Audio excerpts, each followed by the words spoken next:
I was standing in aisle 9 of the Home Depot, holding a plunger and a sink trap, when my phone buzzed with a voicemail from a detective in Phoenix.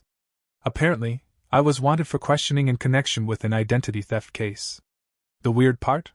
The identity I supposedly stole was my own. Let me explain.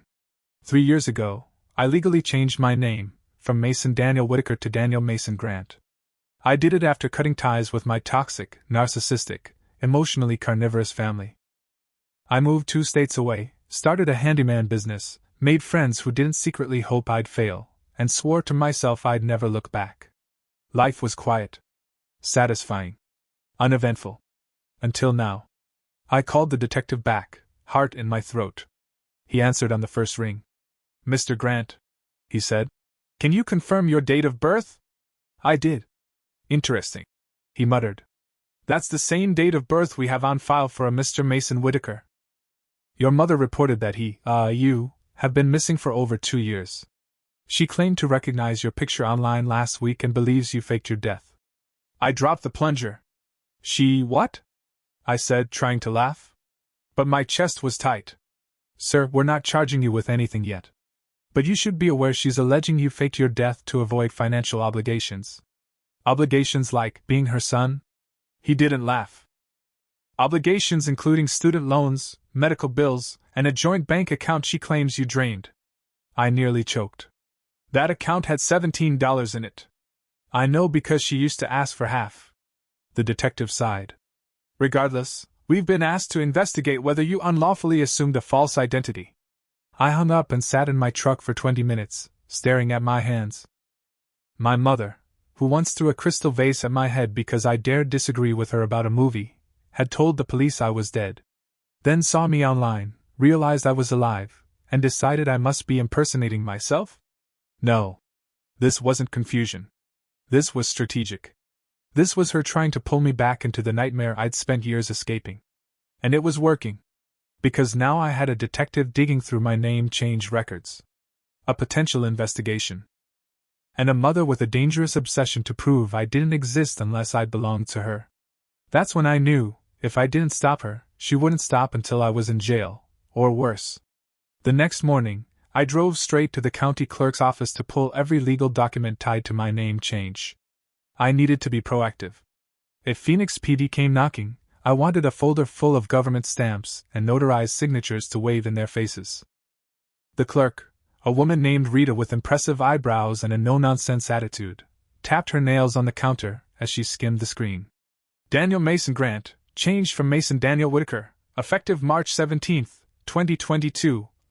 Yep, everything looks proper. Certified copies are $5 each." I asked for 6. While she printed them, I asked a question I already knew the answer to. "Can someone undo a legal name change without my consent?" She raised an eyebrow. "Not unless you're legally declared incompetent. Or dead." My stomach twisted. "Right." She handed me the papers. "Someone giving you trouble?" I smiled tightly. "Just a family reunion in slow motion." I walked out gripping the documents like armor. On the way home, I passed a gas station and spotted a bulletin board covered in local ads. One flyer caught my eye. "Psychic readings, find truth, expose hidden enemies." I'm not proud of what I did next. 20 minutes later, I was sitting across from a woman named Celeste who smelled like cloves and definitely had a pet snake somewhere in the room. She studied my palm and said, "You've severed a karmic cord with a maternal energy who refuses to let go. Can you burn it or something? I can offer you a protection candle," she said, dead serious. I bought the candle. That night, I lit it in my bathtub while rereading my name change paperwork like it was a magic scroll. I kept waiting for the anxiety to settle, for logic to win out over the absurdity. But instead, I got a call at 10:42 p.m. from a blocked number. I didn't answer. The voicemail transcribed itself before my eyes. "This is your mother. I know what you did. You can't run from blood, Mason. The truth always comes back." The truth. That word set me off. Because her truth was elastic. Convenient. Weaponized. She could twist facts into feelings and feelings into accusations so fast, you'd think reality had a nervous breakdown.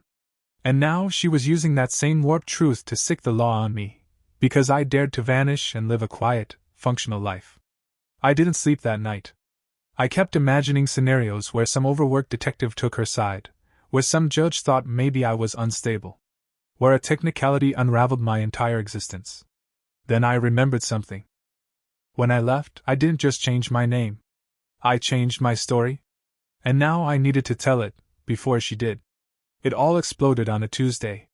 The detective called again, but this time, it wasn't just to chat.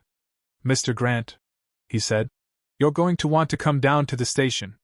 "Why?" "Because your mother just filed an emergency affidavit stating that Mason Whitaker is her son, declared missing, possibly mentally unstable, and she believes you are impersonating him to commit fraud." I laughed out loud. She thinks I'm impersonating myself because I have mental health issues? "She brought documentation," he said grimly. "Old medical records. She claims you were institutionalized at 17 for delusions and identity disturbance." My chest went cold. That part was technically, not entirely false. I had spent a week in a facility as a teenager, after she dragged me to a psychiatrist for saying I didn't want to go to Yale like Derek, didn't want to be a lawyer like Dad, didn't want to go to church every Sunday and recite prayers like I believed them. That was enough, in her eyes, to call me broken. Dangerous. Unfit. They put me on meds. Told me I was oppositional. Non-compliant. The second I turned 18, I stopped it all and never looked back. Now, she was using that episode to build a case that I was a delusional imposter. And worse? Someone was listening. When I arrived at the station, there was a man from the Arizona State Attorney's office waiting. He introduced himself as Counsel Davis and handed me a thick envelope. Inside, a formal petition for identity verification, citing potential fraud, psychological instability, and financial deception. "You're being requested to submit to a court-ordered evaluation," he said. "For existing?" I snapped. "For living a peaceful, legal life under my own name?" Davis shrugged. "We're not accusing you of a crime. Yet. But your mother has influential connections. Her lawyer is arguing that your name change was part of a mental break. That you've dissociated from your true identity and may be a risk to yourself or others." I just stared at him. That was the moment I realized something chilling. This wasn't about proving who I was. This was about punishing me for leaving. She couldn't drag me home. Couldn't control my bank account, or schedule my therapy, or sabotage my friendships anymore. So she found another leash. And she was yanking it through the legal system. I asked Davis one question. If someone legally changes their name and builds a new life, is there any law that makes that a crime? No, he said. But in the wrong judge's courtroom, it can look like one. He gave me a week to respond. 1 week to gather evidence, hire a lawyer, and prove that I was sane, legal, and real. I walked out into the Arizona sun feeling like I'd fallen into a Kafka novel written by someone's bitter mother. That night, I booked a flight to Chicago. Not to hide, but to confront the one person who knew the truth about who I used to be, before she could twist it into something unrecognizable. I hadn't seen Aunt Caroline in nearly 7 years, but when she opened her door and saw me on her porch in jeans and a wrinkled hoodie, she didn't hesitate. She pulled me into a hug that smelled like lavender and dish soap. "Mason?" she said. "It's Daniel now." She nodded, holding me at arm's length. "You look like you finally exhaled." I told her everything. The phone calls. The forged documents. The psychiatric affidavit. Her mouth twisted into that half-smirk she always saved for Hamilton family drama. "She's really going full gaslight, extended cut, isn't she?" I laughed, but my voice cracked. Caroline was the only member of my family who'd ever challenged my mother out loud. She'd moved across town after a blowout Christmas where she dared to say I should be allowed to choose my own college. That was the last holiday she was invited to. When I told her about the court hearing, her eyes narrowed like she was mentally loading a shotgun. "Let me guess, she's calling this a mental breakdown. With full supporting documentation from a facility I was locked in for refusing to pretend I wanted to be my brother." Caroline stood and walked to the back room. She returned with a fireproof box. "Your mom hated that I kept this," she said, unlocking it. "Told me it was a betrayal. But I knew one day you'd need it." She handed me a manila folder. Inside, records from my week at Brookridge Youth Wellness Center. Therapy notes. Medication logs. Intake forms. But more importantly, letters. Dozens of handwritten letters from me to her. In one, written in thick green marker, 17-year-old me had scrawled, "I am not sick. I am just not who they want me to be." Caroline had written responses in the margins. "I believe you. Stay strong. You're not crazy. You're just waking up." I flipped through them, hands shaking. I hadn't remembered half of these. But they were dated. Stamped. Proof that I hadn't been psychotic, just imprisoned by a narrative I never consented to. "This is gold," I whispered. Caroline smiled, but there was sadness behind it. "She's always needed to be the author of your life. The problem is, you picked up a pen." I left with the folder and a zip drive full of scanned documents. On the flight home, I sat beside a man who asked what I did for work. I said, "I fix things people say are unfixable." It wasn't a lie. Back in Phoenix, I hired an attorney. A sharp, meticulous woman named Natalia who used to prosecute fraud cases and had zero tolerance for manipulative families. "She's trying to get conservatorship," Natalia said after reading the papers. "Same playbook people use on elderly relatives with dementia, except your mother's just using it on her adult son who stopped returning her calls." We built a response. Filed exhibits. Drafted a counterclaim for defamation. Natalia requested a full forensic analysis of the documents my mother submitted, including the psychiatric records, which showed signs of editing. And then, 5 days before the hearing, my mother made her boldest move yet. She posted on Facebook, publicly, that her long-lost son Mason had returned under a false name, and that she feared for his mental state. She tagged me by my legal name. The post went viral in our hometown circles. Old friends messaged me in confusion. "Wait, are you okay? Your mom says you've been brainwashed? Why are there prayer circles?" That's when I knew the courtroom wasn't even her real goal. She wanted my erasure. She wanted the world to believe that Daniel never existed, that I was just a broken version of Mason, flailing through a delusion. And she was about to walk into a courtroom to prove it. The courtroom smelled like lemon cleaner and stale air conditioning. I wore a navy suit that didn't feel like armor so much as defiance. Natalia looked like she'd eaten 3 defense attorneys for breakfast. And my mother? She walked in dressed like a grieving widow from a soap opera, black lace sleeves, oversized sunglasses, and a pearl brooch she absolutely didn't earn. She didn't look at me. She walked past like I was a stain on the carpet. The judge, a lean man with sharp features and an impatience for drama, wasted no time.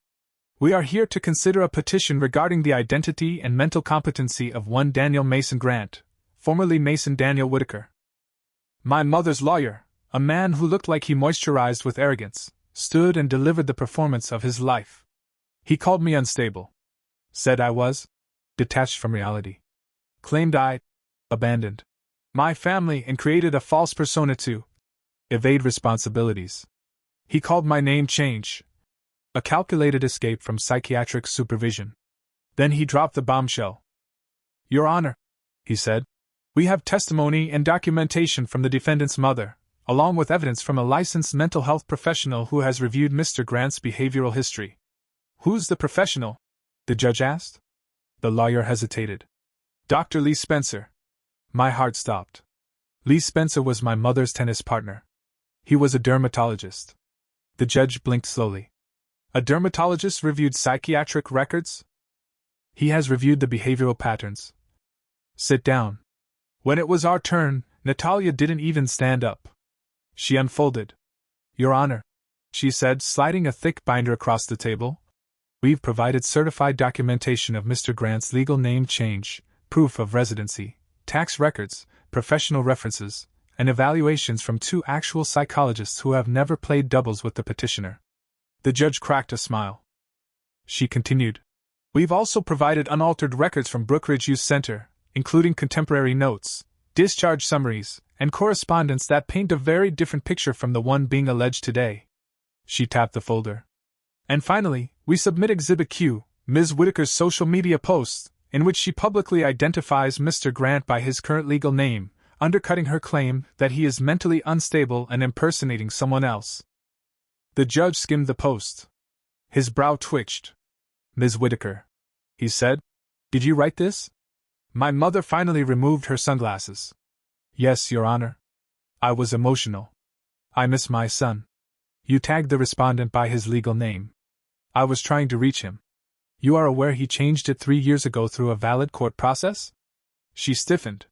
That process should never have been allowed. He wasn't in his right mind. And yet you've admitted under oath that you made no effort to challenge the name change at the time? I didn't know about it until recently. Ma'am, the judge said, your son did not die. He did not disappear. He moved. He changed his name. And it appears the only thing he ran from was you. Her mouth opened. Closed. The judge turned to me. Mr. Grant, do you wish to make a statement? I stood slowly. My name is Daniel Mason Grant.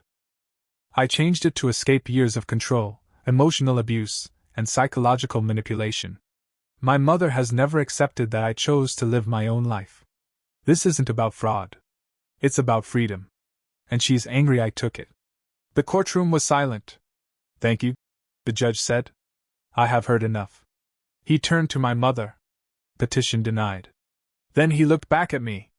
And Mr. Grant, your identity is affirmed by this court. My mother shot to her feet. This isn't justice. This is insanity. The judge banged the gavel once, hard. Court is adjourned. My mother stormed out. And I finally breathed for the first time in weeks. We celebrated at a diner. Natalia ordered pancakes the size of manhole covers and asked the waitress if she could get them. Aggressively crispy. I sat there staring at the court order in my hand like it might disappear if I blinked. Feel any different? She asked. I nodded slowly. Lighter. Good. That's the feeling of not being legally gaslit by your own blood. I laughed. It came out jagged. That night, back at my apartment, I finally turned my phone back on. I had 15 missed calls from unknown numbers. 4 texts from high school acquaintances saying things like, "Wow bro, your mom is wild," and "I always knew something was off with her." And 1 voicemail from a blocked number. I hit play. It was my brother. He never calls. Never. We hadn't spoken since I moved away. In the family script, he played the golden son, loyal, silent, obedient. He never defended me. Never questioned her. But now, his voice was strained. Dan Mason, I don't know what to call you. I just wanted to say I saw the hearing. Mom told everyone you were off your meds and living in a basement somewhere. I believed her. For a while. But watching you speak today. He paused. I could hear the guilt trying to form sentences. You were right. About her. About all of it. I'm sorry I didn't say something sooner. I didn't know how bad it was for you. I hope you're okay. I hope you're happy. I didn't cry. Not right away. But it landed somewhere deep. The tiniest crack in the Hamilton family fortress had just opened. Not enough to rebuild trust, but enough to let the truth through. 3 days later, I got a letter in the mail. A formal retraction from my mother's attorney.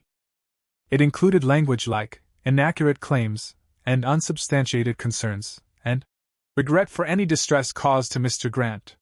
There was no apology. Just a legal exit strategy. Natalia framed it. That weekend I bought myself something I never thought I'd own, a punching bag. I installed it in the corner of my garage and named it The Past. I hit it every morning. Not out of rage. Out of ritual. A daily reminder that just because you came from chaos doesn't mean you belong to it. On Sunday, I called Aunt Caroline. I won, I told her. I know, she said. I baked an entire victory pie. What kind? Apple bourbon. Still warm. Come visit, and I'll give you a slice and a therapy session. I smiled. You know, she added, she's going to find some other way to come at you. Just be ready. I am, I said. But I don't think she expected this one to end with her looking like a lunatic in front of a judge. Caroline cackled. Sweetheart, that's just called Tuesday. I hung up and stared at the ceiling. For the first time in years, I felt like I wasn't running. I was rooted. I was real. And my name, my chosen name, wasn't just a legal technicality. It was a declaration. A month later, I got a package. No return address. Just a brown box with neat handwriting and a Chicago postmark. I opened it cautiously, half expecting glitter or a subpoena. Inside was something that stopped my breath. My old journal.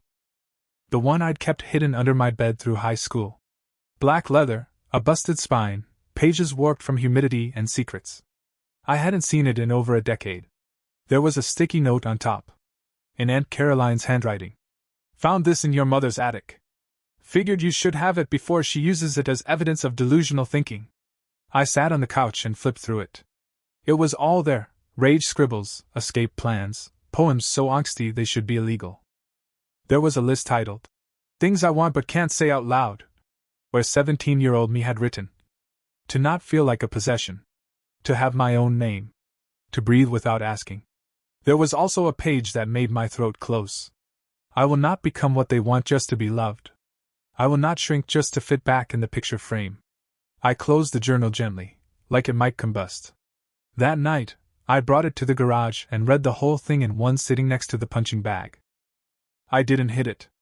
I just sat there, surrounded by tools and wood shavings and my new life, realizing something strange. I'd outgrown the war. For years, I'd been bracing for the next attack. Living like the truth wasn't enough. But I'd stood in a courtroom. I'd looked my mother in the eye and said, no.